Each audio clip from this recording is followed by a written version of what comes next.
Hello!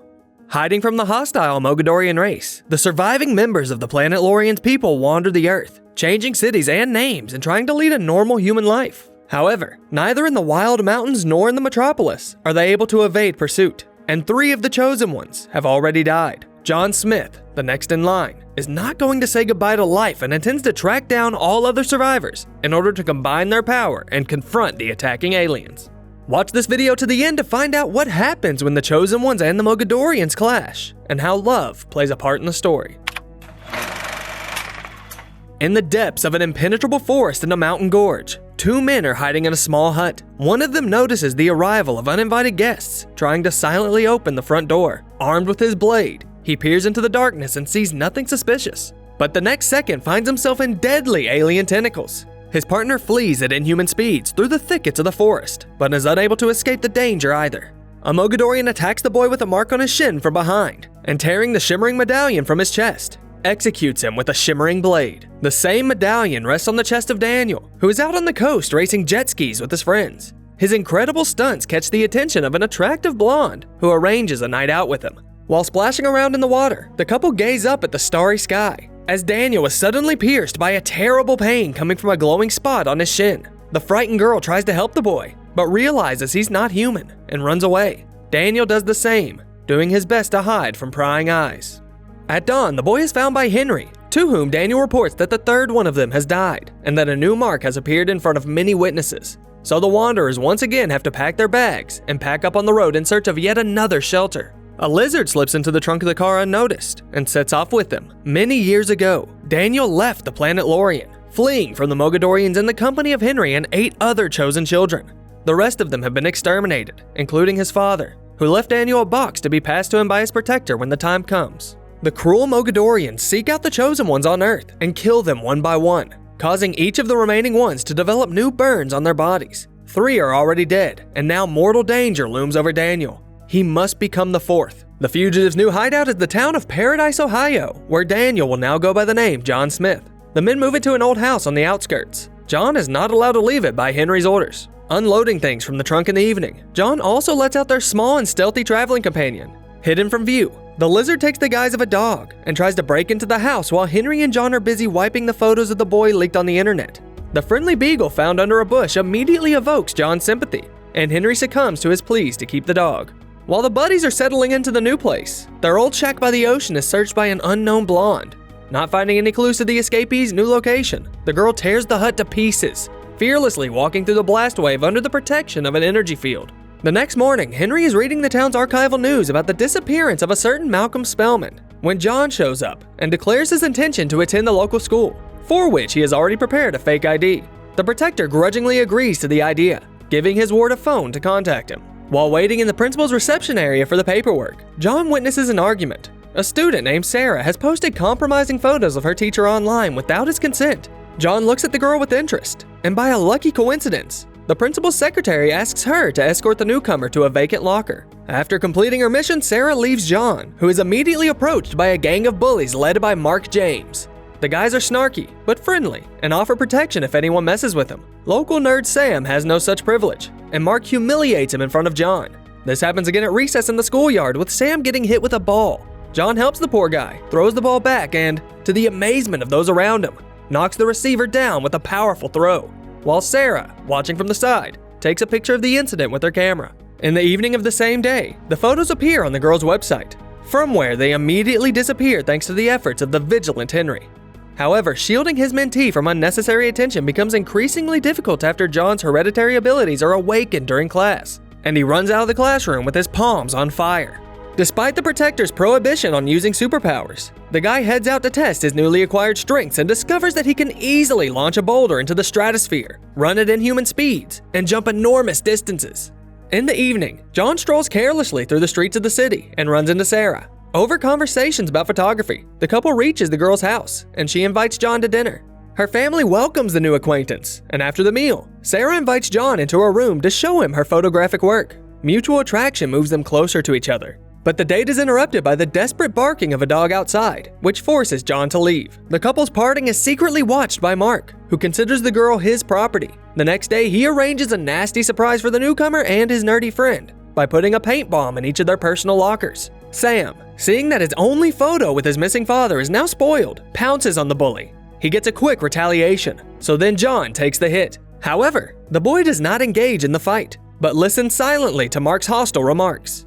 Having washed off the paint, John asks him about his father and learns that Malcolm Spellman was a ufologist, searching all his life for traces of ancient astronauts and preparing for an alien invasion, until he suddenly disappeared at the Mexico border.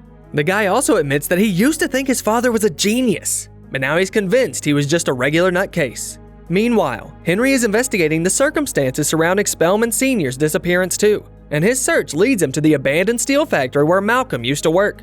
In the basement of the building, Henry finds the symbols of the planet Lorian's exterminated people painted on the walls, and a shining shard of space rock. The people of Paradise City gather for the fair in the evening, the only significant event in this backwater community. John, wandering moodily through the crowd, notices Sarah and decides to talk to her about the incident with Mark. She tells him that they broke up a long time ago, but the resentful boy took revenge and spread bad rumors about her, which is why her peers are avoiding her.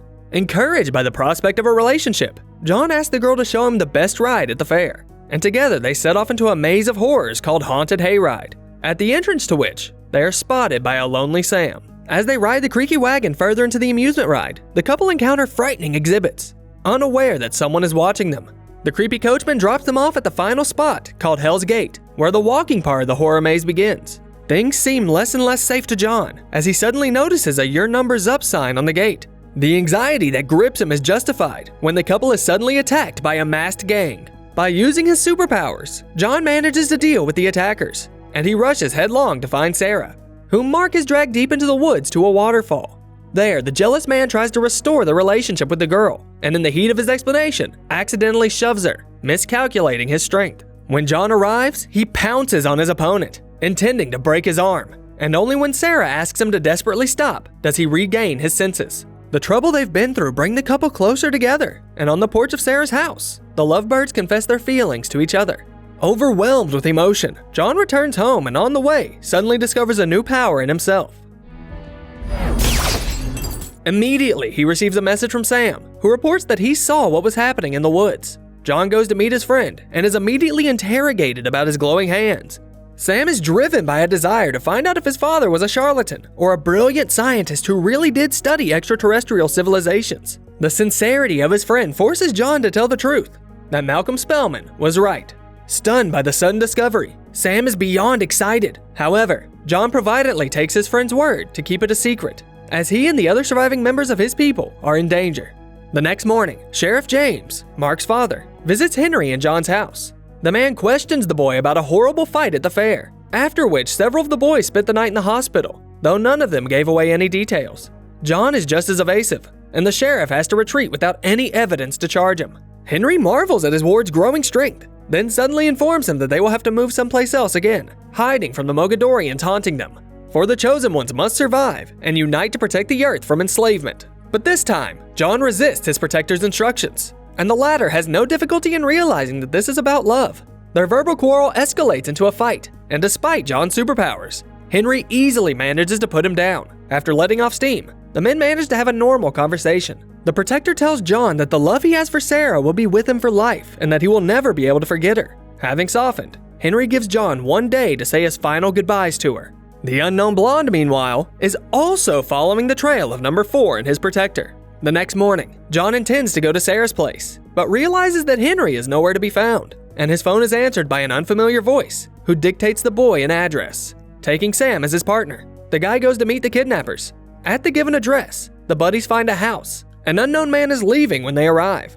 John orders his partner to watch out for him, and goes inside to find his tied-up protector in the basement. From him, he learns that this is all a Mogadorian trap. After dealing with a couple of ufologists, one of whom managed to take Sam hostage, the trio is about to leave. However, they hear footsteps from above, followed by a powerful blaster shot breaking the basement door. Henry takes the Mogadorian blow on himself, while John and Sam are trying to start the car. After disarming the enemy for a while, the protector catches up with the guys, though the unstoppable villain does the same.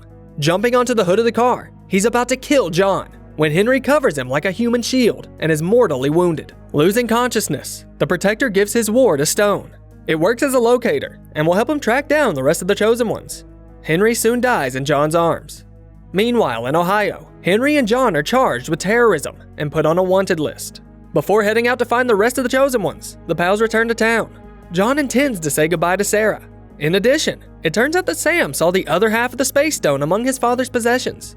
After showing up to a party with no disguise, John is looking for Sarah. The couple are figuring things out on the roof when police cars show up in the yard. The guy intends to run away, leaving the girl behind, when Sarah suddenly slips off the roof, and John has to use his powers in front of the sheriff to save her. Now the lovers must escape the chase together. Enraged, Mark sets out with his father to find the runaways. However, they are ambushed on the road by the Mogadorians, who immediately knock out the sheriff and take Mark as a searching guide. The boy flawlessly leads them to the right place, the school. John is informed of the impending attack by Sam, who with a rock and a dog is already waiting for him in a car at the exit. Charging their blasters, the Mogadorians burst into the school, but Sarah and John are not alone when faced with danger. Suddenly, they're aided by the blonde woman, who skillfully takes out a bunch of enemies, teleporting masterfully between them and dealing deadly blows. It turns out to be number 6, named Jane. The savior reports that all the exits of the school are blocked, and the villains have launched a pair of bloodthirsty Mogadorian monsters inside the building. The faithful dog, who is a chimera and has now taken his real form, comes to John's aid in the battle with the space monster. After defeating the henchmen of the Mogadorian gang leader, the company plans to escape the school through the stadium, but an ambush awaits them in the open field. Engaging in unequal combat and combining their powers, John and Jane achieve a crushing victory over evil. The next morning, the partners in arms are about to set out to find the rest of the chosen ones in the company of Sam, who hopes to find his father. And before they leave, Mark shows up. The guy hands them the boy's father's box, which he stole from the evidence room at the police station. John must now say goodbye to Sarah, promising to return. And the Protectors team is joined by their faithful tail friend, who has returned from the battlefield. As always, you'll find the name of the movie in the description of the video. And in the comments, let us know, did you still think the blonde and the dog were on the side of evil? Or did you figure things out right away? And don't forget to like this video and subscribe to the channel, so you won't miss the next awesome retelling. Watch an interesting movie in a few minutes without rewind? Easy! We got a great looking audience tonight. The Sweet Popcorn channel has a mega convenient format waiting just for you. Short retellings of movies, from auteur films to Hollywood blockbusters. Pick up your unlimited ticket by clicking the subscribe button.